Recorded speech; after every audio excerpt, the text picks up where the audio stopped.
So Bitcoin and Ethereum slide as Fed delivers a cautious rate cut. So the Fed didn't do enough. They were too hawkish. They were too cautious. So the market isn't happy. But per usual, the market is wrong and missing the boat. What's actually going on behind the scenes? Federal Reserve to start quantitative easing as labor market weakens.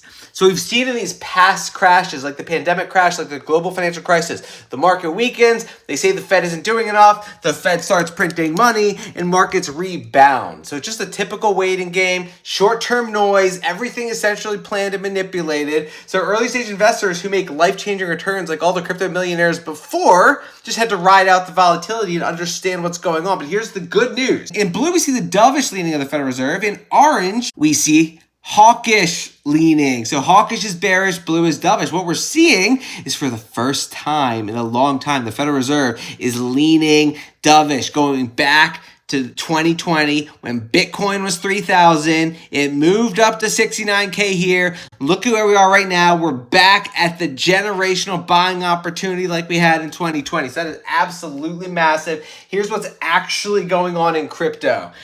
Crypto revenue generation is accelerating. Crypto has produced tech's fastest companies do $100 million in revenue. So that's what we see in purple. All crypto companies. It took Hyperliquid 89 days. It took Pump.Fun 186 days. It took OpenAI 1,800 days. This speaks to the revolutionary nature of this technology and the revenue and potential generation of it. Then don't sleep on Lighter. Lighter is a perp dex. In the last 24 hours, it flipped Hyperliquid in value, 8.8 billion. That runs on top of Ethereum, massive for the Ethereum ecosystem. So just understanding the booming fundamentals, getting through the short-term noise.